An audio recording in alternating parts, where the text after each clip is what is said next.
Fatima probably should be on bed rest. Zach is kind of making some changes. And they're about to take me out with this GLP-1 storyline. What's good, y'all? She gets this Erica Vane coming to you right here on Erica Vane TV with another ZATIMA video. And in this one, I'm breaking down season 4, episode number 10. If you're new here, hit the subscribe button, turn on your bell notifications so you don't miss out on any of my ZATIMA content and conversations. I'm going to start with Angela and this GLP-1 storyline. Do I get what they're trying to do? Yes. Do I think that they're doing it well? Absolutely the hell not.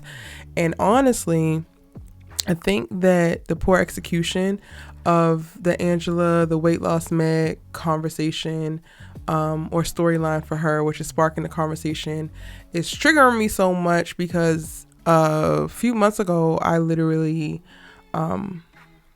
experienced something with a family member who was having adverse reactions to the GLP-1 that she's on, and she's on it specifically for diabetes. And ultimately, after hospital stay, weeks-long hospital stay, an investigation, it came out that her use of that particular medication caused pancreatitis for her and could have been way worse if certain things were not caught or if she had not come into the hospital when she came into the hospital. So I think that this is a great story to touch on, especially now with the rise of Ozempic and other GLP-1s that are being pushed to everybody as this magic weight loss cure. Having a conversation about the adverse reactions and how this can actually be harmful if it's not administered in the ways that it should, and also even if it is, because like I said, my family member was prescribed this from the actual doctor to help maintain the diabetes treatment that she has, right? And that is where these kind of started, and then people realized they could lose a lot of weight with it, so then it became a whole thing, and people who aren't diabetic started using them as well. I am, I guess, triggered by this whole thing because one, they're rushing through the storyline. Like in this episode, we get to see her take another hit on the shot, and then she starts to have some type of little moment. I don't know if it's heart palpitations. I don't know if it's her blood racing or what, but we get this dramatic music and we seem like she's about to pass out, but she don't after she drank some water.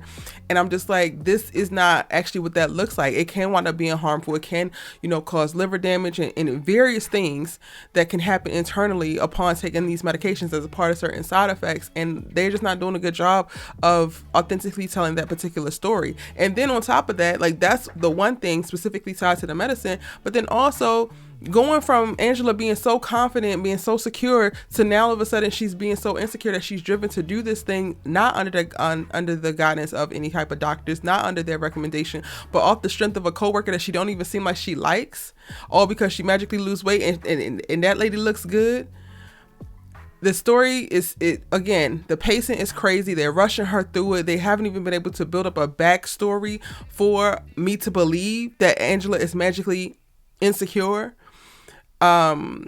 They laid the groundwork for Angela wanting a serious relationship or wanting something a little bit more of substance. And even in last episode, when Sean comes to take her out on a date, she wants to default to going to bed with him without that fully being able to like flesh out. And then we just get him spouting off, "Oh, you're just insecure," across from her, and we just supposed to take that and run with it. It's just like, the stuff is there. And Nzinga is a really talented actress, and I think that they could do wonders with her storyline, but it's so damn surface level and it's poorly executed. But I'm gonna go ahead and move on.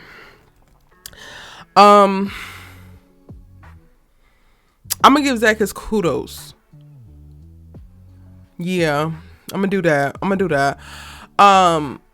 Because he could fly off the handle. He could completely devolve to old Zach.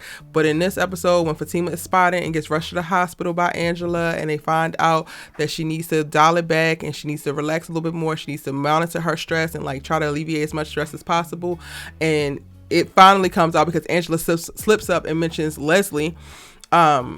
He doesn't immediately jump. Like, he gets mad, but he doesn't immediately jump to where he has jumped to before. So that is a little bit of change. I guess it will be the beginning stages of growth. I don't like how he talks to Angela. I'm like, who the hell are you actually talking to? Because she don't have to tell you a damn thing. You not sticking parts of you in the parts of her. You sticking parts of you in the parts of Fatima. She's the only one who is indebted for whatever reason to you and owes you any goddamn thing. Watch how you talking to her. But then when they left the hospital, he was appreciative for Angela and saying that she's a good friend. Cool. Zach, I want to give him credit for the certain things, but even when I go back to like the top of the episode and he's at the office and basically Bryce is coming down on him because he didn't do what he was supposed to do in his part of securing the inspector for this property so that they can push forward this big deal, and it's supposed to be the biggest deal that has come across their desk thus far. And while he couldn't go to the meeting with the person that they were going to be doing this deal with, his part was to be able to secure the inspector and handle that, and he doesn't actually do it. So when Preston is talking to him about it, Preston's like, okay, I'm gonna help figure something out, and he's like, okay, I'm sorry. But when Bryce comes in and Bryce is landing on a little bit thick, he wants to jump up in his face, he wants to get all angry, and I'm just like, Zach, is this your response to everything? And then Bryce is talking about saying, well, you're gonna have to figure out how to balance when you're traveling to make deals. And I'm like, this man barely got a GED. And his default is anger to everything. You tell him that he messed up, oh, I'm gonna punch you in the face. You tell him, oh, I like Fatima, I'm gonna punch you in the face. Like, his response to everything is, I'm gonna punch you in the damn face. I was looking at Zach like, what? But then when Preston started, like, I guess making it a little bit nicer, delivering it a little bit nicer, because you did put them in a bind without, securing the inspector how you were supposed to, then all of a sudden you want to back down, then all of a sudden you want to own it, then all of a sudden you want to say, oh, I'm gonna figure it out, I'm gonna make it work. I don't understand. Like, I guess I do understand. I don't trust the growth. I don't trust the growth that they're trying to say that Zach has had, because it seems so arbitrary and erratic, and he quickly switches back, which their growth is not linear, right? There is going to be some progression, some regression as that takes form. But Zach seems so comfortable in jumping in somebody's face and trying to intimidate them physically, and that being the default, that I'm leaning to, like, you're not actually growing, because while Bryce maybe was dragging it a little bit, he wasn't wrong. You could be costing them millions of dollars, and you are already skating on their back. They built this business. Bryce started it, and Preston, when Bryce dropped the ball, Preston picked it up. You have not done anything to actually solidify this multi-million-dollar business that you get to sit your ass at the top of, and then you want to get offended because Bryce says, well, if you don't pop up and if you ain't at meetings, it's going to seem like you're the damn assistant. Now you want to get an attitude. That's what it looks like. You look like the goddamn help if you're not actually leading the charge when people rush into battle. That is what it is. And again, Zach wanting to punch everything and wants to get mad and gets all physically intimidated when somebody tells him the damn truth. That to me just lends itself to you haven't grown, you haven't done anything, because what the hell is fighting going to do? You can whip Bryce's ass, you already know that. You whip his ass in his office, do y'all have an inspector? Can the deal move forward? You still got to call and get on a call with an inspector and figure this out after you whip his ass. So what is whipping his ass going to do? And honestly, now that I think about it, I'm like, maybe I need to take the credit I gave about the not getting as mad about the whole Leslie thing back, because maybe you're not getting all mad about Leslie because she's a woman and you don't want to beat on her. But if she was a man, you probably would have ran right out of that damn doctor's appointment. Zachary, I'm weary. Fatima, I'm glad it came out. I'm glad that Angela slipped up, because you holding this and hiding it because you worried about how this man's going to respond. Let him respond however the hell he's going to respond. You are 8 months pregnant and spotting. Make different choices. And while she says she's going to rest, while she says she's going to do better, she's going to work from home, so she wants Zach to swing her ass by the law firm so that she can go get some paperwork and communicate that she's going to be working from home moving forward. Girl, you're 8 months pregnant. Your ass need to be on maternity leave. You start spotting at 8 months pregnant, shut it all down. Shut everything the hell down. Please. What else happened? I don't even remember what else happened in this episode. Oh, Jeremiah is out the hospital chasing that next high, making deals with the damn drug dealer because he ain't got no damn money. He's trying to trade ibuprofen for crack. Jeremiah, please. And yes, he is chasing this high because he's trying to overdose and kill himself because he wants to be with his mom. And it's going to be Miss Gladys from Beyond that talks him off the ledge and maybe can help get him clean. Because she said, don't you bring your ass back here no more. Now, what I'm very confused about is the Connie storyline. I know that the CPS popped up, but they never gave us like what actually happened in the meantime, in between time. When did the CPS lady leave? And when the hell did Connie start cooking? So much so that she burnt down the goddamn house. Didn't know where her kids were. The kids, I guess, were out because we don't even see the kids in this episode. She's picking through a bunch of garbage outside some random ass apartment. Not garbage, stuff that burnt up.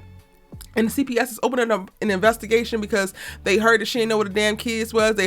She heard that it wasn't a cooking accident. Connie, if you were frying chicken and you took your ass to sleep, I don't know what's happening with the Connie storyline right now. Does the CPS lady know she got cancer and she's on chemo? Like, I'm just so very confused. So it's low-key they dropping the ball when it comes to that. And then, because y'all know I love to be on people's asses about Connie, the projects is burning down. Her apartment burned down and she still ain't heard from nobody. Nobody, not a soul. Tony, you keep dropping off packages here in the damn projects and you ain't even checked on Connie's ass. Yeah, I'm still holding all y'all's feet to the fire because it makes no sense. This woman is now going through displacement, a fire that burned down her damn place. I don't even know where the hell her damn kids are. And chemo. Without anybody checking in. Anybody stopping by. Anybody sending a text. Smoke signal. Nothing. Wild work. Those are my thoughts. Tell me yours in the comment section down below. It's your good sis. You love to talk TV with. I'll see you in the next one.